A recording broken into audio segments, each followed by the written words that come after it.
Hey everybody, it's Party Elite, and the Mooncake Festival has come early this year because my god, there is a lot of Three Kingdoms footage and information coming out in quick succession.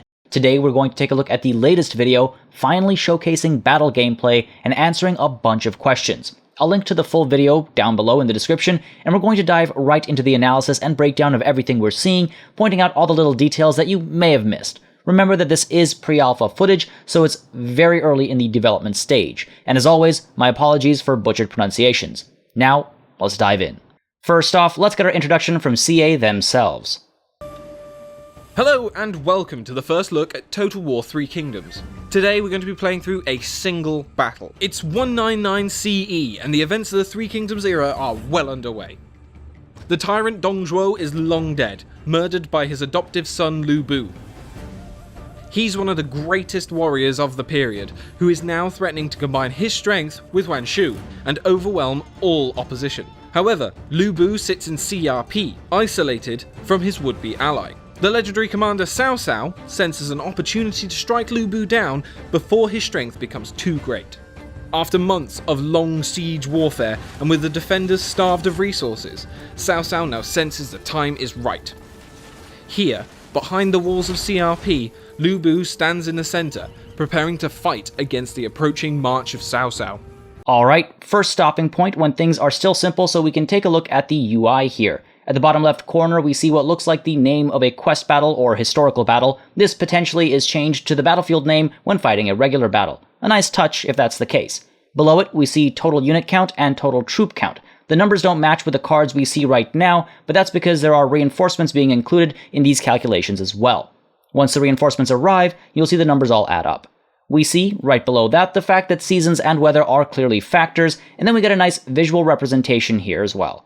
This I button is probably the unit card button, which we'll look at later, and then all the way at the bottom we see the situation with the city center capture point, as well as the settlement damage. The latter will likely have battlefield and campaign effects, and it's been mentioned in an interview that you can actually target specific structures in battle to have campaign effects that reflect the specific damage you have done, such as taking out a barracks. Then we have the units, and this layout is certainly different from anything we've seen before. The bar is split into parts, leading off with the commander, followed by their contribution on the battlefield. Notice the lack of health, ammo, or morale bars on the unit cards? I wonder if that's just because it's temporary. We see that some of these units are currently being buffed as per the little green arrows, and this trebuchet is taking damage, and we can also see ranks at the bottom right corner of each card. I'm not 100% certain what these little eggs are at the bottom of each character. Unique quest items, abilities, placeholder art, no idea. Now, a little bit of photoshopping suggests that the unit cap might still be 40 on the battlefield at a time. This is by no means a fact, and I do not know for sure. It was literally some really quick photoshopping to take a guess, and who knows? It could be 80 really tiny cards, so don't quote me, please. Now, at the bottom right of the whole interface, meanwhile, we see the balance of power, the minimap on which you can't tell the units apart because the character portraits are far too big in my humble opinion, but that might just be because it's zoomed out all the way. We also have the play and pause button, the speed buttons, and what I assume is the menu button. Very unconventional to see it at the bottom right of an interface, and the icon is birds flying amid clouds, at least as far as I can tell, so maybe it's actually a mid-battle ability or option for diplomacy, but that's just me and my crazy talk again. Now back to the facts, the whole battlefield itself has a really gorgeous depth of field effect, better than what we've seen before, I think, and I'm a big fan of shallow depth of field in photography and cinematography, I'm not gonna lie, so I like it. Now, the unit icons are quite small, and I'm hoping they'll be a bit larger for easier clickability, and missing, again, is any indication of health or morale. But that could just be the minimal UI settings for the purpose of this showcase. Once more, the UI makes it very clear how important characters are on the battlefield, thanks to the massive icons. Each character is a unique individual, and while I think that these are way too big right now, I'm a fan of the portrait approach. With this many characters on the battlefield, you want to make sure you're sending the right people to the right places, and this makes it very easy. Sidebar, the lovely cinematic camera is back. Thank you, Creative Assembly. That makes cinematic shots so much easier, and I'm going to need that for total breakdown. We're going for a two-pronged approach. Cao Cao shall lead his forces through the breach, while Yi Jin will march his forces to the gatehouse and smash through and take the main concourse. But before we move forwards, we need to lay the groundwork for our assault. We're going to raise their walls to the ground. Walls crumble. With that underway, we're going to move our heavy spear guard up towards the front gate for the attack on the wall. Let's take a look at these heavy spear guard. They're currently in the turtle formation, using their tall shields together, with the flag bearers in the center to protect from missile fire, which will greatly aid us in this assault. Lu Bu is holding his position in the center of CRP, waiting for someone worthy enough to fight. In Three Kingdoms, there are unique items which can be given to your generals. So again, these characters will now have access to these epic items without the need for a quest battle, and as will be explained in literally a second, these items can be looted by killing the current owner. Here we see Lu Bu's horse and weapon are unique to him, but should he be slain, you could loot his items and keep them for yourself. Here we have one of our generals under Cao Cao. Alright, now we're looking at the unit card of one of the generals. This man is a Guardian, so far has 0 kills, and the unit has just 1 individual, of course. I assume this number is his rank, and we can see some abilities marked right below, 2 of which are active abilities as they're visible down here as well, while the other is likely a passive. We can also see that dismounting is an option, and one can assume that that goes for full units as well as generals. The card itself reveals some interesting information. Morale is a factor, and a general has only 46 morale. The bar implies that that's quite low. Now, melee toughness, I assume, acts as a blend of melee defense and armor, while missile toughness is probably a reflection of armor and block chance. These both probably include a little bit of shield activity as well. Melee power, meanwhile, probably stands for melee attack, and it's extremely high over here. The plus obviously hides more details. Now, the fact that these bottom 3 stats are measured in thousands suggests a huge range between units and generals alike, and it makes me wonder how balance works when a warrior-type general is fighting simple troops, at least in this fantastical version. The classic mode is supposed to be a bit more realistic after all. Different generals can recruit different kinds of units. These two are leading their forces together.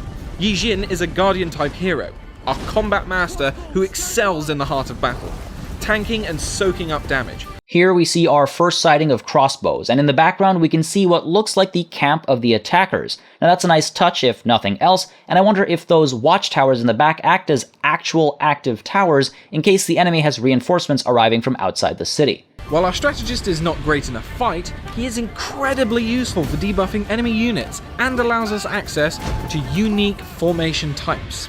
The gap on the left is now wide enough for us to make our great assault on the settlement. Cao Cao and his retinue are going to move up. Cao Cao himself is a commander, and they excel at buffing up nearby allied troops, rather than wading into combat themselves. So we won't be seeing him being the first through the breach. He's too valuable for that.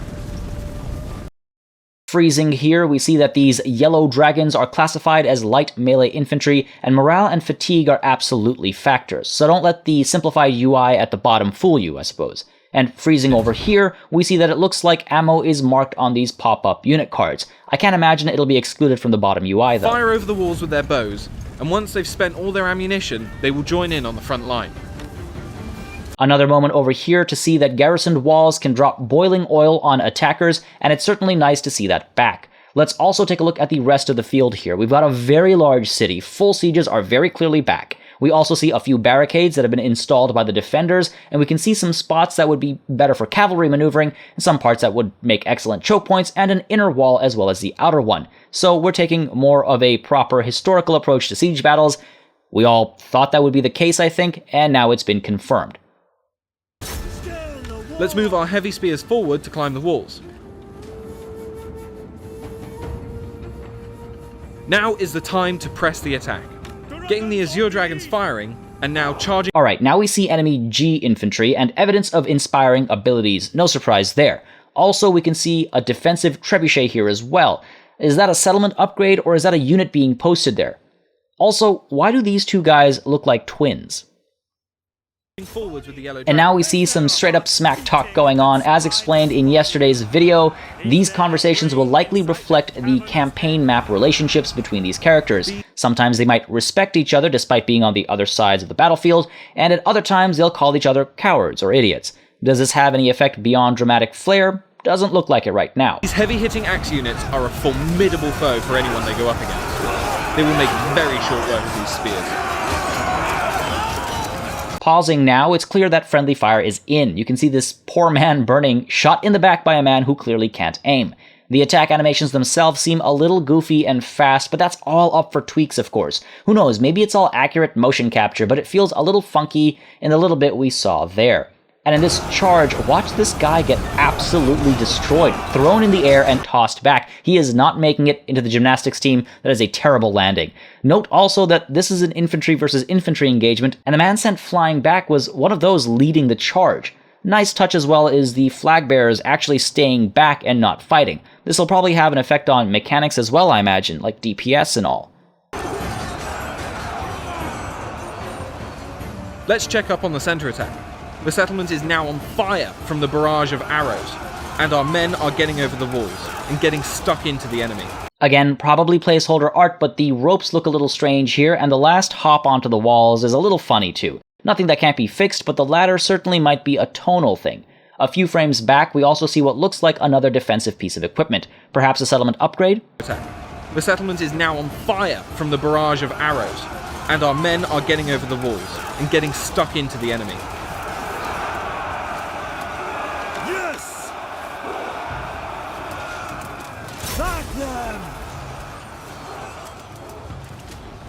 Alright, cavalry is now in, and now the numbers at the bottom left all add up. You'll also notice that one of the generals is missing the 2 yellow eggs, but has slots for them, and the other is missing 1 of 2. This furthers my suspicion that these are equipable items or abilities. Something modular, perhaps? The cavalry is also in a wedge formation, and let's take a look at this charge into these spears that aren't braced. This huge mass of cavalry will be the perfect thing to break Lu Bu's men.